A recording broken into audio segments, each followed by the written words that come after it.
Now, you need to neutralize. I don't like the word grounding, but you need to neutralize, okay? Because a capacitor holds this charge. And if you take a capacitor, anybody who's had any electronics experience or something, if you take the two leads of a capacitor and you touch them together, you get a little spark or they'll discharge. So you have the same amount of electrons on one side as you do on the other. So if you take and stand on a conductive surface, like just cheap aluminum foil, and if you're working on a computer all day long or something, just come home, or if you're in Wi-Fi net, just come home, stand on a piece of aluminum foil for about a minute, and you will be totally discharged.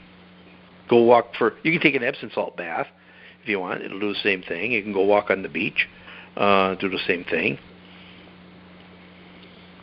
Okay. But you don't want to lay on a grounding mat that's hooked to the ground, the plug on the ground. Because remember, in 1992, what did the electric utility do?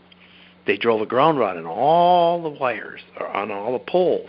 And so that bottom wire that's out there on that high line pole, okay, that's called a primary neutral. And that's a direct connection to that third plug in your outlet on the wall. So if you hook a wire to it and then you stand on that, you might as well go climb up, stand on some sort of surface that's connected to that ground. In Europe, you can do it, but not here, not in North America. Because remember I said 70%? That was in 1998, so it's a lot more than that now. 70% of all the current that goes out on the hot wires returns via the earth, not on that neutral wire. Less than 30% is on the neutral wire. The rest is returning via the earth. So you don't want to do that. But you need to discharge. That's a good idea, to discharge. And so just take a piece of aluminum foil. I go to Sam's Club, and I can buy a great big roll, and it'll last. I think I'm on my second roll now, in 20 years. So. Okay. Yeah. Well, and so you just put that underneath of your feet. That's one way. Yeah, that's one to way. Neutralize. Go. Yeah, and you will neutralize. And we've got a Russian B&E meter. It's a measure electric field and a magnetic field, and it's like a $5,000 meter. But we can actually aim it right at your midsection. If you remember, I think we did that with you. And you can just say, okay, stand underneath the light. You can watch yourself charge up. Turn the light off, and it's still there. But if you stand on a piece of aluminum foil, it'll go away. We did research with young girls in Russia, young women who were very computer savvy. They worked in the offices, the health department, things like that. And those girls would be like 32 volts per meter. And they would go home and they'd come back and they'd still be like 28 volts per meter. But if they stood on a piece of aluminum foil for less than a minute, you could watch with the B&E meter. It takes a little time to process it. But within a minute and a half, they're all discharged totally. Now, if they go sat at the computer again, they'd be charged up again. Well, one of the things that you told me, I said, where are we safe here in America that we can go stand anymore? And you pretty much said there isn't too many places. You did mention the beach, so to get on the sand. So I try to actually get there about once a week. Sometimes that I can't do that, even though I live right here. But, I go to a spot where there is no internet and there is no electricity. Literally, the phone doesn't work.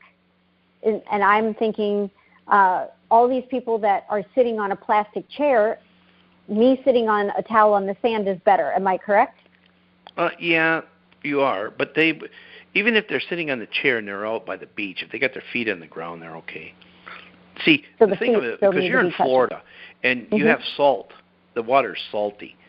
Of course, a beach here in Wisconsin isn't going to have salt, but it's still better than, I guess, being out on the actual ground. But, or in a building, that's for sure. But you can take, people take Epsom salt baths and they say, oh, gee, I feel great. Why? You discharged. You can get the same feeling by standing on a piece of aluminum foil for a minute. Or going to the beach. You must feel better after you get done at the beach. Oh, every time. I feel like $1 million after I do that. It's like I can't even live without it at this point anymore. So, okay. And it's not psychosomatic because we can measure it. We can measure you before you go to the beach, and we can measure you when you get at the beach. And not everybody has that. So somebody that's in the Midwest, the best thing that they can do is stand on a piece of aluminum foil, but then what is it that you guys created? Explain what you guys are doing, because I actually bought what you had for my home. I bought a whole set for my parents' home. We take it when we go to stay in hotels. We take them and plug them in there. We've forgotten a few and left them. So these, what you guys have created, in my opinion, is so phenomenal that I don't want to live without this ever again. Okay. Remember when we said we went to Russia and we said, look, there was a lot of things that we tried, and we did research with University of Wisconsin-Madison. We did research with different places, okay? But what we did is, like there was a chronic fatigue, people with chronic fatigue syndrome. But what we did is we made filters, and we wanted to know which frequencies make you ill, which ones are the most biologically active. And so, and I don't mind saying it's between 4 kilohertz and 100 kilohertz. The World Health Organization says it. So we made a filter that starts working at 2 kilohertz and goes way beyond the 150 kilohertz out there. And it takes those and we don't have to go beyond that even, because there isn't anything else on the wires at this particular time that switches that faster. So we made these filters, and we plug them into the outlet. And you don't need one in every outlet. You need one on your TV and one on your, like your stereo, and where you do have, electronic equipment, you need one there. Then you plug them around the house, and you get this meter, and you plug this meter in, you get a number, and you plug the filter in. If the number goes down, then you need one there. It goes down significantly. So we targeted these frequencies. And so we started to, again, in science, if you want to show that A causes B, if you can remove A, which we did, do these low-level, high-frequency transits cause health problems. And they obviously do, because when we plug the filters in, we remove that. That's all we removed. Those health problems went away. And we've had really good luck with, like, neurological diseases. You brought up neurological before, like things like MS. There were a lot of people who have been diagnosed with MS. Well, okay, we put them in, like at that school that I'm talking about. I think there was 3 people, 2 for sure. I think there was 3 people who were diagnosed with MS. What happens? Their symptoms go away. And it went away for like a year, and then one lady called and said, hey, she was sick again. So the school called back and said, maybe you need to come and check these levels again. And what happened is the lady had a little electric heater with a variable speed fan on, and she put it under her desk to keep her feet warm. And just that induction from that, or, capacity coupled into her body. And so come there, and the reading goes up on this number, so it's like, hey, on the meter. So then it's like, oh, what do you got here? Something changed, you put some new equipment in, and then, of course, there it was hidden underneath her desk, right? Turned it off, her symptoms went away again. So it's definitely, it just, it confirms that that's what the problem is. Well, and when I came back from your place, I actually plugged in the meter and measured. Now, for a year straight, I had been, before I go to bed, I like to read, and I have the lamp on next to my bed, and sometimes the computer on my lap, phone next to me. So I've got all this electricity or electronics going on around me. So I plugged in your meter and measured, and that lamp socket alone was throwing off, the number was over 800. Once I plugged in one of your filters, I think it went down to around 11. Yeah. So it was like Chernobyl levels. That, in my mind, I look at that and go, okay, if I continued that, who knows if cancer wasn't starting, or some of these autoimmune type diseases, like any of them. There's so many of them out there anymore. Or some of the headaches that I had started to get, not having good sleep at night. So what I started to do is I put the filters in, and I have them all around anywhere I have the electronics around me. And sometimes, like my son's computer, he has a solid computer that's sitting on the desk. It took 2 of the filters to bring it down to a safe level. And that scared me because he had actually complained about having pain in his groin area, and that was prior to the filters. So what we did is just totally changed his diet, gave him all kinds of nutrition, put in 2 filters, and he's never complained again. And this has been years. But, you know, I look at that as a Chernobyl level. And think about, you know, for all the listeners, are you working around your computer all the time? Do you have your lamp on next to your bed? You need to get one of these meters and actually measure every single socket in your house. As soon as we had it in hand, my youngest son took it around, and he took a pad of paper out, and he made notes of every single socket and figured out exactly which ones that we needed these filters in. And our house, it was big. It was a 5,400 square foot house, and we needed about 30 of those in our house. At least that's what we wanted. We wanted to bring everything down to a safe level, whether we were in that room or not. So we probably overdid it. But what's the average household take, and about how many square feet is that? Well, it doesn't go by square feet. It goes by electronic equipment. The average, okay, and of course the neighborhood too, because maybe you don't have much, but if the neighbors got tons, you know. But the average home has 2 TVs and 1 computer. Now, maybe you get 2 computers, 1 TV, doesn't really matter, because those 3 items take 2 filters usually. So then the average home takes about 20 filters. Okay. Now, when you're saying these were Chernobyl levels, you know, it sounds like an exaggeration, but it's not. And I'll tell you why. When we were in Kazakhstan and we did research with this meter, okay, because they had to get, they were like Bureau of Standards or something, like what we would call, was there, and we would look at this number and we'd look at the waveforms, and then we would change the waveform and then we'd look at the number again. So remember I said you're like 2 capacitors and 3 resistors? Any energy above 2 kilohertz dissipates internal to the human body. So the Russians already knew that. They have standards in place already for above 2 kilohertz and below 2 kilohertz. And it drops by a factor of 10. There's not 10 times more energy between 1.9 kilohertz and 2. So what it is it's going internal versus not. But anyway, 50. The number 50 on that meter is usually around 2 kilohertz. Not always, but usually around 2 kilohertz. So they have a national decree there that says if that number is above 50, you have to, in a public building, you have to take immediate steps to reduce it. So 50. And so you're saying, well, my bed next to me, where I'm sitting for hours or sleeping for 8 hours or whatever, is 800. Yeah, Chernobyl levels is not an exaggeration. Yeah, and it was sickening to me because that's just one location that wasn't even, you know, around where I was with my computer all the time. So those levels were even higher. I took the meter to my local post office, and I'm real, you know, friendly with a couple of the people down there, and I said, hey, plug this in. And where the one lady was standing all day long was over 2,000 on the meter. Wow. So, you know, she's and in she that couldn't feel good. No, she actually she has some issues. She definitely has some issues. She's breaking down slowly, and she looks unhealthy. So, in fact, all of them did. There's about 3 of them that are pretty steady in that same post office, and all 3 of them are battling some health issues. But the women were worse.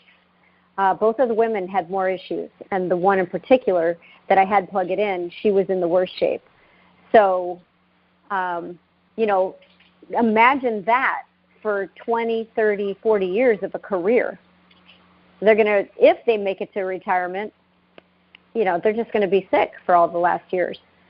So these filters aren't, Randy, the filters are not voodoo. They're not psychosomatic. They're not some magical, you know, necklace that you can put on or something like that. The filters are an engineering solution to an engineering problem. and the results are measurable with standard, meters. And that's perfect that you said that, because there is stuff out there. I've actually made some posts on social media, and I have been absolutely attacked, saying, "Oh, that's a scam. What a fake." There's a group called Northern Express, which I have no idea. I've never heard of them before until I found their article that said something about there's no reputable scientist, and that's a quote, that has proven that EMF in your household wiring is harmful. And they actually, really tear people up over it. And then they end it with, everyone is entitled to their own phobias. What do you say to that, to those What do I types say of to people? that? These people are, they're making ignorant, assumptions or statements. And again, maybe you have to follow the money or something why they would make such a comment, because I've read thousands of documents. There's, and I've worked with scientists around the world. I'm actually good personal friends with a guy named Yuri Grigoriev, and you can punch his name into the internet and you'll see that he's written hundreds and hundreds of papers on it. He's one of the big mucky mucks in the World Health Organization. He's they call him the grandfather of electromagnetic radiation, and he would say different. And he's a professor of medicine. Professor Nicotina Valentina, who is the grandmother of electromagnetic radiation. She's written and well published. And that's Russians, but you go to Professor of Medicine Samuel Milham, who wrote The Electrification of America. He's written several books. Dirty Electricity, he's written that one. He's well published in I don't know how many hundreds of published peer-reviewed papers, and he would differ. In 1998, a report came out. The European Parliament commissioned a guy named Dr. Neil Cherry. He was from Lincoln University in Australia, and they commissioned him to do a review of the literature. And so he cites hundreds of published peer-reviewed papers from laboratories and universities around the world that says this causes chronic fatigue, headaches, nausea, all kinds of problems. It's called the Cherry Report. And it's about 3 inches thick or more. It's a lot of information. How can I find all this? And that's not my job. You know what I mean? Right. So how do these people say that? So it's just totally ignorant. Just totally. Good. I'm glad that you were able to, easily debunk them trying to debunk this whole topic. And I don't have this stuff sitting in front of me. I've read it. And so, we're just having an interview here, and you bring it up, and I can list all these things right off the top of my head. Dr. Karl Mara, who was the head of the Occupational Disease and Therapy Center in Prague, Czechoslovakia, gave a report at the Richmond Symposium in 1969, and then he was hired by Ontario Hydro right after that. But he has a book called Electromagnetic Fields in the Life Environment, where he even shows that it affects plants, not only humans, but plants, and their research lab. Now, this guy is totally credentialed, and he can say that, so who's saying that it doesn't? He's just one. With the National Institute of Health and Environmental Sciences says that if you have 18 microamps of contact current, okay, it's associated with cancer in numerous well-programmed studies. There's a guy named Riley, J. Patrick Riley, who was a head of Johns Hopkins University. He did some research called electrical pathology in the human body or something like that. He's written a couple of books. And 60 microamps will stop a dog's heart, and 80 microamps will stop a human heart. 80 millionths of an amp. And all your stuff does is blocks that. So we're taking it off the line. We short it out. Right. It's not on the line anymore. There's nothing to couple in. So bottom line, if anybody wants this, send an email to me, randyshannon@gmail.com, and put EMF in the subject line, and we'll get you hooked up with this. Now, David, there's there are other companies that are out there. Why is your product the best? And I love your product. There's, I like the guy who stands behind it. But tell us why what you have is one of the best, if not the best, out on the market. Well, first of all, we were the first. And ours is based on engineering, okay? Professor Martin Graham had over 40 patents to his name. He was the Graham Stetzer thing, okay? He had over 40 patents to his name. He was ex-Navy, went back to school. He taught at Berkeley, absolutely electrical genius, okay? I, not in his class, but I did go to the #1 electronics school in the world. And the United States military is the most technologically advanced industry in the whole world. And so for me to do what I was doing was a step down from what I was used to doing. But it doesn't matter. I mean, electricians and stuff made more money. So anyway, but I've been in the electrical business the whole time. So when we did this, we spent money. We went to Europe. We went to Russia. We went to the places that even made weapons for this stuff, okay? Which frequencies, we had to find out all this stuff, all right? So now, we did all the due diligence. We make the filters. And guess what? It works. And the research, there's been no other filter that there's been any research that's done on.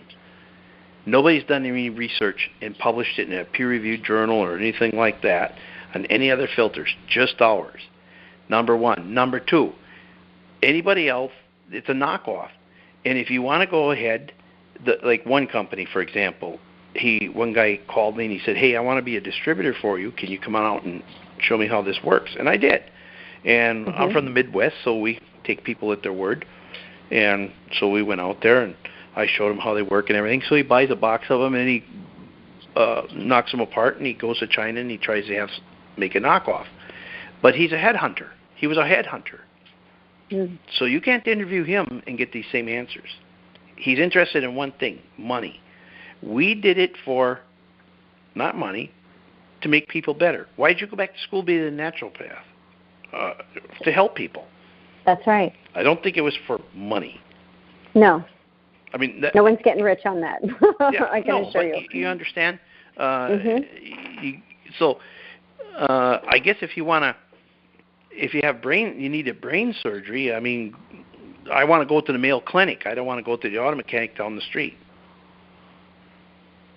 That's right. So, you're the guy. You guys did everything. You put it into it. So supporting, this is America. And in America, we try to actually support the honest guy. At least that's how I see it, is support the guy who's the honorable one standing in the whole process. But you can call up and you can ask me these questions, and I'll answer them for you or get you the answer. But and there's something different. There's something different about your meter itself, is there not? Doesn't it read something? Yes. Now, we have a patent on the meter, and so nobody can make the meter. Now, there's one company that I was talking about. They actually bought meters from us, and then they would take the circuit board out, and they put a different cover on it. Well, of course, you can't do that. That's infringement on a patent. So now what they do is they're taking they still use our front end where we take out the 60 cycle because we don't care about that. We already know that. We need the 60 cycle to run our lights and the TV and things like that, but we don't want the crap on there. So what happens is, we want to measure the crap. So we take out the 60 cycle, and then we see what's left over. That's the crap, okay? So there's two parts to it. Maxwell Planck said energy is proportionate to frequency, so we need to know that, so how much energy is there. So on this high-frequency transit, there's an amplitude. How high is it? And that's all they're measuring, is how high it is. But it doesn't mean anything. The number will not correlate the blood sugar. The number we already tried that. We did that, in 1998. We were making meters testing like that, but it wouldn't correlate the blood sugar. Wouldn't correlate to anything. How people felt, nothing, because we're only looking at amplitude. So we're looking at dV, difference in time over difference in voltage. Difference voltage over difference in time. So what we did is we're saying, okay, we need to look at the amplitude. How many times does that thing change voltages? in a given minute time, and it's like in 1 second. So our meter is we have a patent on it, and our meter will correlate with your blood sugar, will correlate with these things. Interesting. Okay. All right. Good. And there is actually an affiliate opportunity. This is not a network marketing thing, but you are actually looking for people to get out there and to sell your product too, which they can find out that information through me, through you. And I'll put my contact information at the end of the video, of course, and then I'll just pass everybody on. So unless you had anything else to say, I think we pretty much covered it. There is already an interview. I want everybody to go look for the interview with Magda Havas, Professor Magda Havas. That's already in our playlist. So make sure you please go look at that and listen to that. It was phenomenal. You want to tell a couple things about Professor Magda Havas so that they go listen to that interview as well? Well, Professor Havas, she's pretty much world-renowned, and she's a professor at Trent University in environmental science. And she did some research on the filters. Actually, she kind of said, hey, it can't be that simple. People can't get these results. So she set up some studies at schools to kind of basically prove us wrong. And the results were quite significant the other way. So then she thought, I need to know more about this. And so she's done research at schools. She's done research on diabetes. She's done research with MS. There's a lot of research that she's done with these filters. And she's well known throughout the world. And so, totally independent research.